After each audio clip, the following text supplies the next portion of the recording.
ସମସ୍ତଙ୍କୁ ମୋର ଶୁଭରାତ୍ରିର ଶୁଭେଚ୍ଛା ଏବଂ ଅଭିନନ୍ଦନ। ସାର୍ ଓଡ଼ିଆ କ୍ଲାସ୍ ତରଫରୁ ଏବଂ ମୋର ପ୍ରିୟ ଛାତ୍ରଛାତ୍ରୀ, ଅଭିଭାବକ, ମୋର ଗୁରୁଜୀ ବୃନ୍ଦ ଏବଂ ସମସ୍ତଙ୍କୁ ଜୟ ଜଗନ୍ନାଥ ଏବଂ ଶୁଭେଚ୍ଛା। ଆଜିର ବିଷୟ ହେଉଛି ଆଜି ଆମେ କବିତା ଯେଉଁ ଦ୍ୱିତୀୟ ବର୍ଷର ଛାତ୍ରଛାତ୍ରୀମାନଙ୍କ ପାଇଁ ଯେଉଁ କମ୍ପଲସରି ସବଜେକ୍ଟ ଓଡ଼ିଆ, ତା'ର ଯେଉଁ ପଦ୍ୟ ବିଭାଗର ଆଜି ଯେଉଁ ବିଷୟ ରହିଛି ପିଙ୍ଗଳାର ଅଭିସାର। ଆଜି ଏହି କବିତାଟିକୁ ପୂର୍ଣ୍ଣ ଭାବରେ ବା ସମ୍ପୂର୍ଣ୍ଣ ଭାବରେ ମୁଁ ଆପଣଙ୍କ ନିକଟରେ ଆଲୋଚନା କରିବାକୁ ଯାଉଅଛି। ତେଣୁ ମୁଁ ଭାବୁଛି, ଆଶା କରୁଛି ତୁମେମାନେ ନିହାତି ଏହି ପିଙ୍ଗଳାକୁ ବୁଝିସାରି ନିହାତି ଲାଇକ୍, ସବସ୍କ୍ରାଇବ୍, କମେଣ୍ଟ ନିହାତି ଦିଅନ୍ତୁ, ଯାହାଫଳରେ ଆମେମାନେ ମଧ୍ୟ ଅଲଗା କବିତାକୁ ନିଶ୍ଚୟ ଆଉ ଟିକେ କିଭଳି ସରଳ ସହଜ ହେବ ବୋଲି ନିହାତି ଆମେ କ'ଣ କରିବୁ ନା ଚେଷ୍ଟା କରିବୁ ବୋଲି ମୋର ଆଶା। ତେଣୁ ଆପଣଙ୍କର ମତାମତ ନିହାତି ଆବଶ୍ୟକ। ତେଣୁ ଦେଖ, ଆଜିକାର ଯେଉଁ ବିଷୟ ରହିଛି ଯେଉଁ ପିଙ୍ଗଳାର ଅଭିସାର। ତେଣୁ ପିଲାମାନେ ବିଷୟଟିକୁ ଆଗରେ ଲେଖିଦିଅ ଯେ ପିଙ୍ଗଳାର ଅଭିସାର। ଏଇଟା ସମସ୍ତ ଛାତ୍ରଛାତ୍ରୀମାନଙ୍କ ପାଇଁ, ବାଣିଜ୍ୟ ବିଭାଗରେ ଥିବା ଛାତ୍ରମାନଙ୍କ ପାଇଁ, ବିଜ୍ଞାନ ବିଭାଗରେ ଥିବା ଏବଂ କଳା ବିଭାଗରେ ଥିବା ସମସ୍ତ ଛାତ୍ରଛାତ୍ରୀମାନଙ୍କ ପାଇଁ ଏହି ଭିଡ଼ିଓଟି ଆବଶ୍ୟକ ଏବଂ ତୁମର ଏହା ହେଉଛି କମ୍ପଲସରି ସବଜେକ୍ଟ, ହଁ କି ନାହିଁ? ତେଣୁ ନିହାତି ଦରକାର। ଏବଂ ଯେତେବେଳେ ଏହି ପିଙ୍ଗଳାର ଅଭିସାରଟିକୁ ବା ଏହି କବିତାଟିକୁ ମୁଁ ପଠନ ସାରିଦେବି, ସେତେବେଳେ ତା'ର ଥିବା କ୍ୱେଶ୍ଚନ୍ ଗୁଡ଼ିକ 1 ନମ୍ବର ଏବଂ 2 ନମ୍ବର କ୍ୱେଶ୍ଚନ୍ଟିକୁ ମୁଁ କ'ଣ କରିବି ନା ସଂକ୍ଷିପ୍ତ କ୍ୱେଶ୍ଚନ୍ ଗୁଡ଼ିକୁ ମୁଁ ଆଲୋଚନା ମଧ୍ୟ କରିଦେବି। ତେଣୁ ପିଲାମାନେ ପ୍ରଥମେ ମୁଁ କ'ଣ କରିବି ନା ପିଙ୍ଗଳାର ଅଭିସାର ଏବଂ ଲେଖକ ହେଉଛନ୍ତି କିଏ ନା ପଦ୍ମଶ୍ରୀ ଛାନ୍ଦଭିଷେକ ରାଧାମୋହନ ଗଡ଼ନାୟକ, ବା ତାକୁ ମଧ୍ୟ ତୁମେ କ'ଣ କହିବ ବା ଛାନ୍ଦଭିଷେକ ରାଧାମୋହନ ଗଡ଼ନାୟକ। ତେଣୁ ସେ ଗୋଟିଏ ପୁରସ୍କାର ପାଇଥିଲେ, ଗୋଟିଏ ପୁରସ୍କାର ହେଉଛି ପଦ୍ମଶ୍ରୀ। ତେଣୁ ସେ ପଦ୍ମଶ୍ରୀ ପୁରସ୍କାର ତାକୁ କ'ଣ କୁହାଯାଏ? ପଦ୍ମଶ୍ରୀ ମଧ୍ୟ କୁହାଯାଉଥିଲା। ଏବଂ ସେ ବିଭିନ୍ନ ତାଙ୍କର ସାହିତ୍ୟ ସୃଷ୍ଟି ସମ୍ଭାରରେ, ତାଙ୍କର କାବ୍ୟ କବିତା ବା ତାଙ୍କର କାବ୍ୟ ମଧ୍ୟରେ ବା ତାଙ୍କର ଅନୁବାଦରେ ବା ତାଙ୍କର ଗଦ୍ୟରେ ସେ ବିଭିନ୍ନ ପ୍ରକାର କ'ଣ ଦେଉଥିଲେ ନା ଛନ୍ଦ, ଅଳଙ୍କାର ଏସବୁ ପ୍ରୟୋଗ କରୁଥିଲେ। ତେଣୁ ତାକୁ କ'ଣ କହୁଥିଲେ ନା ଛାନ୍ଦଭିଷେକ ରାଧାମୋହନ ଗଡ଼ନାୟକ। ଏବଂ ସେ ଏକାଧାରରେ ଜଣେ ସାହିତ୍ୟକାର ବା ପ୍ରାବନ୍ଧିକକାର ବା ଗଦ୍ୟକାର ବା ଅନୁବାଦକାର ମଧ୍ୟ କହିଲେ ଅତ୍ୟୁକ୍ତି ହେବ ନାହିଁ। ତେଣୁ ମୁଁ ପ୍ରଥମେ ରାଧାମୋହନ ଗଡ଼ନାୟକଙ୍କର ତାଙ୍କର ଜୀବନୀ ଉପରେ ସଂକ୍ଷେପରେ ବର୍ଣ୍ଣନା କରିଦେଉଛି। ନା ଦେଖ, ଏ ରାଧାମୋହନ ଗଡ଼ନାୟକ ହେଉଛନ୍ତି ଆଧୁନିକ ଓଡ଼ିଆ କବିତାର ଯେଉଁ ସବୁଜ ଯୁଗ ରହିଛି, ସେହି ସବୁଜ ଯୁଗର ହେଉଛନ୍ତି ମହାନ ଜଣେ ଅଳଙ୍କାରିକ ବା ଛାନ୍ଦଭିଷେକ ରାଧାମୋହନ ଗଡ଼ନାୟକ। ତାଙ୍କର ଗୋଟିଏ କବିତା ମୁଁ ପଢ଼ିଲେ ଭାରି ମୋତେ ଆକୃଷ୍ଟ କରି ଲାଗିଥାଏ। ସେହି କବିତାଟି ହେଉଛି ସୁନ୍ଦର ମଧ୍ୟ ତୁମକୁ ମଧ୍ୟ ଲାଗିବ। ନା ସେ ଦେଖ ସେ ଲେଖିଥିଲେ, ସେ କବିତାଟି ହେଉଛି ନା କ'ଣ ସେ କବିତାଟି ହେଉଛି ଦେଖ, କବି ହେବା ପାଇଁ ବାସନା ମୋର, କବିତା ଲେଖେ ମୁଁ କବିତା ଲେଖେ, କବିତା ପରମ ପ୍ରେୟସୀ ମୋର, ଅନ୍ତରରେ ତା'ର ମୂରତି ଦେଖେ। ତେଣୁ ସେ ସୁନ୍ଦର ଭାବରେ ବିଭିନ୍ନ ଅଳଙ୍କାର, ସେ ପୌରାଣିକ କଥାବସ୍ତୁକୁ ଆଣିକି ଛନ୍ଦନ୍ତି ବା କୌଣସି ଦେବତାମାନଙ୍କର ଐତିହାସିକ ସ୍ଥାନକୁ ଆଣିକି ଛୁଅନ୍ତି। ତେଣୁ ତାଙ୍କର ଅନେକାଂଶ କବିତା ବା କାବ୍ୟ ଗୁଡ଼ିକ ମିଥ୍ ଧର୍ମୀ ଉପରେ ପର୍ଯ୍ୟବେସିତ ହୋଇଥାଏ। ତେଣୁ ଏ ସାହିତ୍ୟର ସେ ଜଣେ ହେଉଛି ମହାନ ଛନ୍ଦାଭିଷେକ କବି କହିଲେ ଚଳେ। ଏବଂ ତାଙ୍କର ସେହି କବିତା, ଯେଉଁ କବିତା ମୁଁ ବର୍ତ୍ତମାନ ପଢ଼ୁଛି, ନା କବି ହେବା ପାଇଁ ବାସନା ମୋର, କବିତା ଲେଖେ ମୁଁ କବିତା ଲେଖେ, କବିତା ପରମ ପ୍ରେୟସୀ ମୋର, ଅନ୍ତରରେ ତା'ର ମୂରତି ଦେଖେ। ସୁନ୍ଦର ସେ କବିତା। ତେଣୁ ଆଜିର ଏବଂ ସଂକ୍ଷେପରେ ମୁଁ ମଧ୍ୟ କବିଙ୍କର ପରିଚୟ କହିଦେଲି। ତେଣୁ ତୁମେ ସବୁବେଳେ ଲେଖିବ, କବିଙ୍କର ଟିକେ ପରିଚୟ ଦେବ। ସେ ହେଉଛନ୍ତି ଏହି ଓଡ଼ିଆ ସାହିତ୍ୟ ଯୁଗର ବା ସବୁଜବାଦୀ ଯୁଗର ମହାନ ଜଣେ କବି ସ୍ରଷ୍ଟା। ସେ ଏକାଧାରରେ ଅନେକ ଉପନ୍ୟାସ କହିଲେ ବି ହେବ, ଗଳ୍ପ, ଅନୁବାଦ, ଗଦ୍ୟ, ପଦ୍ୟ ସବୁ ସେ ରଚନା କରି ଯାଇଅଛନ୍ତି। ତାପରେ ଏତିକି। ଏବଂ ସେ କେଉଁ ଜିଲ୍ଲାରେ ଦେଖ ଜନ୍ମଗ୍ରହଣ କରିଥିଲେ ନା ଅନୁଗୁଳ ଜିଲ୍ଲା। ଦେଖ ସେ କେଉଁଠି ଜନ୍ମଗ୍ରହଣ କରିଥିଲେ ନା 1911 ମସିହା। ତେଣୁ ଅନୁଗୁଳ ଯେଉଁ ରହିଛି ଜିଲ୍ଲାଟି, ତେଣୁ ଅନୁଗୁଳ ଜିଲ୍ଲା କଲଣ୍ଡାପାଳ ଗ୍ରାମରେ ସେ ଜନ୍ମଗ୍ରହଣ କରିଥିଲେ, ହଁ କି ନାହିଁ? ତେଣୁ ପିଲାମାନେ ଏତିକି ତା'ର ଜୀବନ। ଏବଂ ତାପରେ ଦେଖ କ'ଣ କରିବି ନା ଦ୍ୱିତୀୟ ପର୍ଯ୍ୟାୟରେ ତା'ର ହେଉଛି ସୃଷ୍ଟି ସମ୍ଭାର ବା ତା'ର ରଚନା ସମ୍ଭାର। ପିଲାମାନେ ଟିକେ ଲେଖ ତା ରଚନା ସମ୍ଭାର ସେ ଆଉ କ'ଣ ଲେଖିଥିଲେ। ନା ଦେଖ ଗୋଟିଏ ଲେଖ ଭେରି ଇମ୍ପୋର୍ଟାଣ୍ଟ, ଯେଉଁ ଭେରି ଇମ୍ପୋର୍ଟାଣ୍ଟ ସେଗୁଡ଼ାକ କହିଦେଉଛି, ପରୀକ୍ଷାରେ ଯେଉଁ ଆସେ ଭଳିଆ। ନା ପଶୁ ପକ୍ଷୀର କାବ୍ୟ, ଏଇଟା ଗୋଟେ ସେ ଲେଖିଛନ୍ତି ରଚନା। ସୃଷ୍ଟି ସମ୍ଭାର ଲେଖ, ପ୍ରଥମେ ସୃଷ୍ଟି ସମ୍ଭାର ଲେଖ। तापर तलको तलको करी लेख 1 2 3 करी प्रथम लेख पशु पक्षीर काव्य तापर द्वितीय लेख उत्कलिका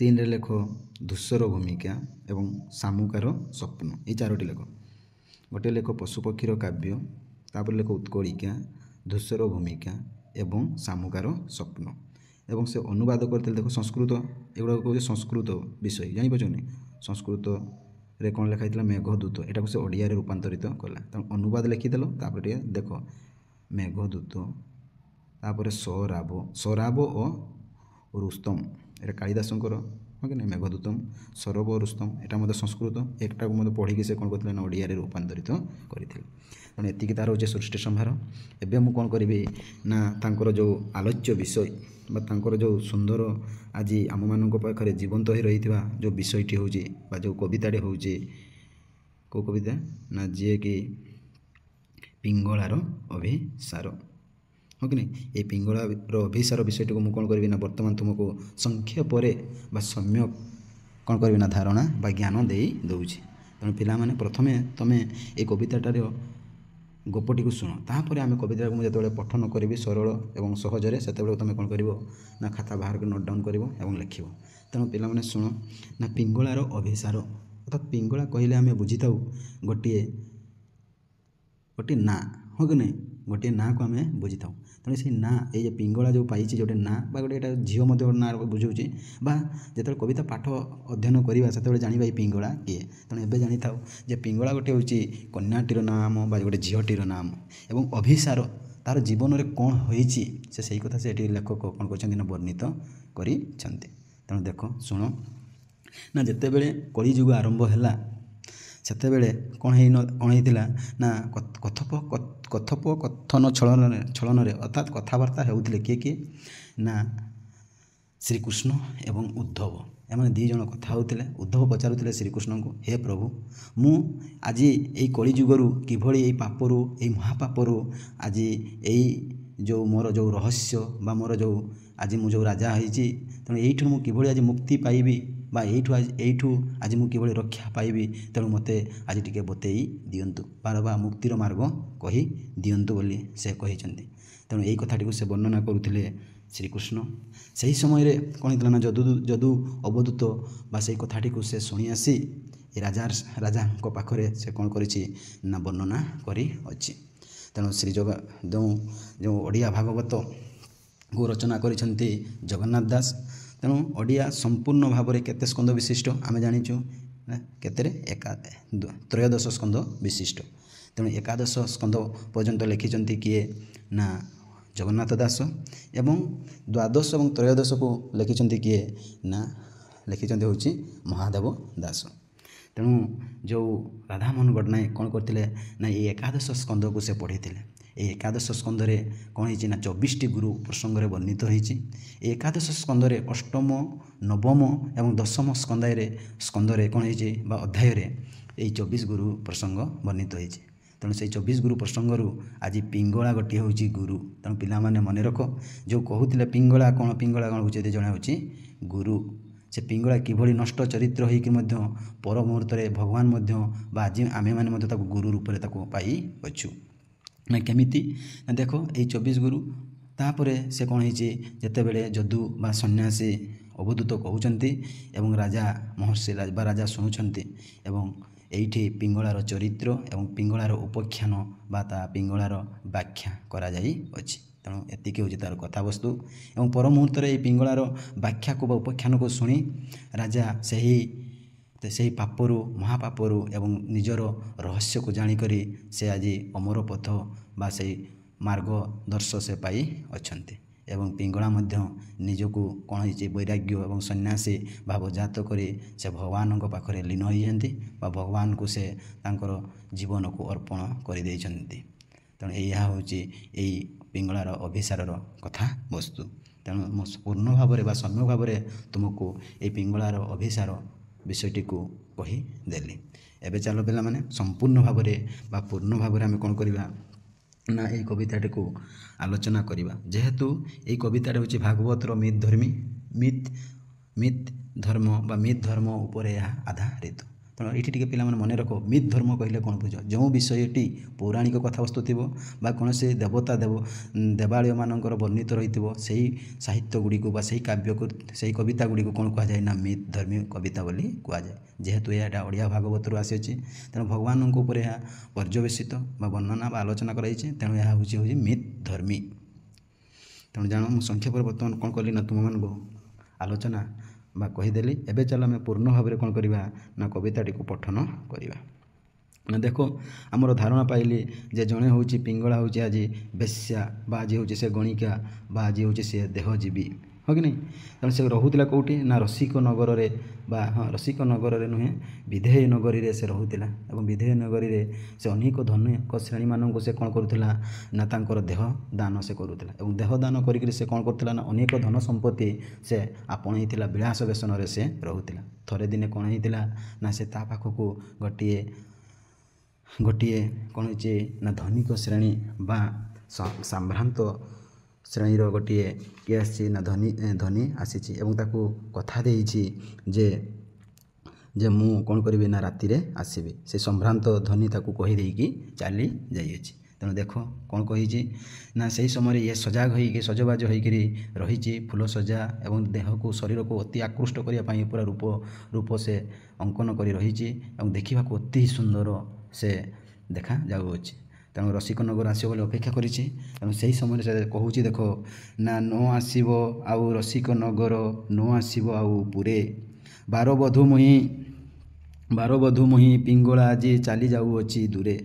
ଆଜି କ'ଣ ହେଉଛି ରେ ସେ ଆଜି ଜଗିକି ରହିଛି, ରାତି ପରେ ରାତି କ'ଣ ହେଉଛି ନା ଅତିକ୍ରମ କରିବାକୁ ଲାଗିଛି ଏବଂ ଇଏ ବାରମ୍ବାର କ'ଣ କରୁଛି ଦୁଆର ମୁହଁକୁ ବାହାରୁଛି ପୁଣି ପ୍ରବେଶ କରୁଛି। ସେହି ସମୟରେ ସେ ଦେଖୁଛି ନା ନ ଆସିବ ଆଉ ରସିକ ନଗର, ଯେଉଁ ସମ୍ଭ୍ରାନ୍ତ ପରିବାର ଯୁବକ ଯେଉଁ ଧନୀ ଶ୍ରେଣୀର ଯୁବକ ସେ ଆଉ ଆସିବ ନାହିଁ ବୋଲି ଇଏ ଚିନ୍ତା କରୁଛି। ତା ମନରେ ବିଭିନ୍ନ ପ୍ରକାର ଆଶା ଆକାଂକ୍ଷା ରହିଥିଲା।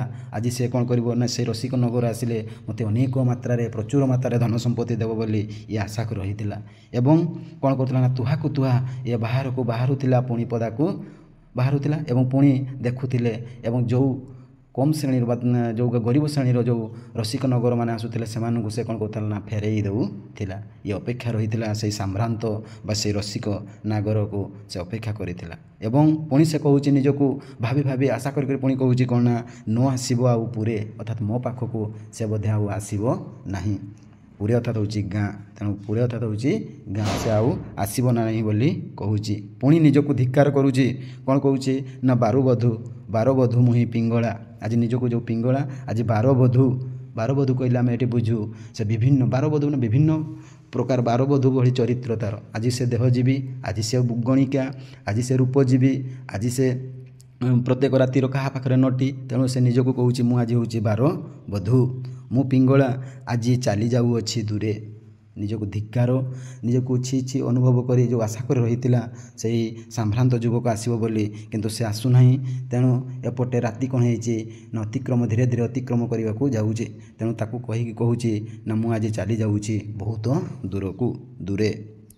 ଫୁଲ ସେଜ ଆଉ ସଜାଇବି ନାହିଁ, ଅର୍ଥାତ୍ ସେ ଯେଉଁ କାମନା ଜାତ ପାଇଁ ବା ଯେଉଁ ଧନିକ ଶ୍ରେଣୀକୁ ଆକୃଷ୍ଟ କରିବା ପାଇଁ, ତେଣୁ ସେ ଯେଉଁ ବେଡ଼ରୁମ୍ କହିଲେ ବୁଝାଯିବ ବା ଯେଉଁଠି ସେମାନେ ଶୋଇବେ ସେଇଟା ହେଉଛି ଫୁଲ ସେଜ।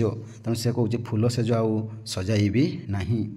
କେମିତି ନା କ'ଣ ପାଇଁ ସଜାଇବି ନାହିଁ, ଯେହେତୁ ସେ ଆସୁନାହିଁ। ଏବଂ ନୀତି ରାତି ସାରା ବସି ମୁଁ ଯେଉଁ ତାହା ପାଇଁ ଆଜି ରାତି ସାରା ଅପେକ୍ଷା କରି ରହିଛି ଏବଂ ରାତି ସାରା ଆଜି ମୁଁ ନିଜକୁ ସୁନ୍ଦର କରିଛି ଏବଂ କ'ଣ କରିଛି ନା ରୂପଜୀବୀ ହେଇଛି। ସେ ଯାହାକୁ ମୋତେ ଦେଖିଲେ ସେ କ'ଣ ହେବ ନା ଆକୃଷ୍ଟ ହେବ। ତେଣୁ ସେ ସେଇ କଥା କହୁଛି କ'ଣ ନା ମୁଁ ଆଉ କ'ଣ କରିବି ନାହିଁ, ଏଇ ନୀତି ରାତି ସାରା ବସିକିରି ଆଉ ନିଜକୁ ସଜବାଜ ହୋଇ କରିବି ନାହିଁ ବା ଫୁଲ ସେଜ ଆଉ ସଜେଇବି ନାହିଁ ବୋଲି ସେ କହୁଅଛି। ପୁଣି ଆଉ କ'ଣ ହେଉଛି ନା କେଳି ଦୀପ ଆଉ ଜାଳିବି ନାହିଁ, ଅର୍ଥାତ୍ କେଳି ଦୀପ କହିଲେ ଏକ ପ୍ରକାର ଦୀପର ନାମ। ଯେତେବେଳେ ସମ୍ଭାଗ ହୁଏ ବା ଯେତେବେଳେ କାମନା ଯାତନାରେ ଲିପ୍ତ ରୁହନ୍ତି ସେହି ସମୟରେ ଗୋଟିଏ ଦୀପ ଜଳାଯାଏ, ସେହି ଦୀପଟିର ନାମ ହେଉଛି କେଳି ଦୀପ। ତେଣୁ ସେ କହୁଛି କେଳି ଦୀପ ଆଉ ଜାଳିବି ନାହିଁ, ମୁଁ ଶୂନ୍ୟ ସୁହାଗେ ରସି। ଆଜି ମୁଁ ଶୂନ୍ୟ ହେଉଛି, ମୋର ଯେଉଁ ଆଶା ଆକାଂକ୍ଷା, ଆଜି ମୁଁ ଯେଉଁ ଧନୀ ହେବାକୁ ଚାହୁଁଥିଲି ଏବଂ ସାଧାରଣତ ଯୁବକ ଆଜି ଧନିକ ଶ୍ରେଣୀ ଯେଉଁ ଯୁବକ ଆସିବ ଯେଉଁ ଚିନ୍ତା କରୁଥିଲେ, ତେଣୁ ମୁଁ ଆଜି କ'ଣ ହେଉଛି ନା ଶୂନ୍ୟ ହୋଇଯାଉଛି। ଏବଂ ସୁହାଗେ ରସି ଅର୍ଥାତ୍ ଯେଉଁ ସୁହାଗ ପାଇଁ ବା ଯେଉଁ ମୋର ଯେଉଁ ଆଶା ଥିଲା ଆଜି କାମନା ଯାତନାରେ, ସେଟା ଆଜି ମୋର କ'ଣ ହେଉଛି ରସି ହେଉଛି, ମୁଁ ରାଗି ଯାଉଅଛି। ମୁଁ ଶୂନ୍ୟ ଆଜି ମୁଁ ହଜି ଯାଇଥିଲି ସେଇ ସୁହାଗ ରସିରେ, କିନ୍ତୁ ମୁଁ କ'ଣ ହେଲା ନାହିଁ, ସେଟା ହେଲା ନାହିଁ।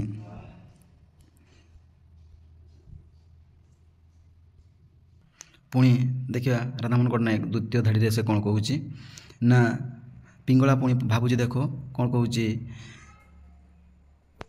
ନା, କାହା ଆଗେ ଆଉ ଏଇ ତ ହଁ ଦେଖ ପୁଣି କ'ଣ କହୁଛି ନା, କାହା ଆଗେ ଆଉ ଦେଖାଇବି ନାହିଁ ପ୍ରୀତିର ଅଭିନୟ। ପୁଣି ସେ କ'ଣ କହୁଛି, ଆଉ ସେଇ ଯେ ଧନିକ ଶ୍ରେଣୀମାନଙ୍କ ପାଖରେ ମୋର ଯେଉଁ ଦେହଜୀବୀ ପାଇଁ ବା ଯେଉଁ କାମନା ଜାତ ପାଇଁ ଯେଉଁ ପ୍ରୀତିର ଅଭିନୟ ମୁଁ ଆଉ କ'ଣ କରିବି ନାହିଁ ନା, ତାଙ୍କ ନିକଟରେ ଆଉ ଦେଖାଇବି ନାହିଁ ବୋଲି କହିଛି। ତେଣୁ ଏଇଟା ପିଲାମାନେ ମନେ ରଖିଥିବ। ତେଣୁ ସେ କ୍ୱେଶ୍ଚନ୍ ମଧ୍ୟ ପକାଇବ, କାହା ଆଗରେ ସେ ପ୍ରୀତିର ଅଭିନୟ ଦେଖାଇବ ନାହିଁ ବୋଲି କହିଛି। ସେ ଧନିକ ଶ୍ରେଣୀ ବା କ'ଣ ଅଭିନୟ ଦେଖାଇବ ନାହିଁ ବୋଲି କହିଛି ନା, ପ୍ରୀତିର ଅଭିନୟ। ତୁମେ ବୁଝିପାରୁଛ? ସେ କହୁଛି ନା, କାହା ଆଗେ ଆଉ ଦେଖାଇବି ନାହିଁ ପ୍ରୀତିର ଅଭିନୟ, ଯେଉଁ କାମନା ଯାତନା ପାଇଁ ଯେଉଁ ପ୍ରୀତିର ଅଭିନୟ ବା ସଜବାଜ। ତେଣୁ ଏଟା ସେ ଆଉ କ'ଣ କରିବ ନାହିଁ, ସେ ଅଭିନୟଟା ଆଉ ଦେଖାଇବ ନାହିଁ ବୋଲି କହୁଛି। କିଏ ନା, ପିଙ୍ଗଳା। ପୁଣି କହୁଛି ଦେଖ ନା, ନିଶାର ଆଶାର ସ୍ୱପ୍ନ ସମାନ ସକଳ ଭିଜିଛି ଲୟ।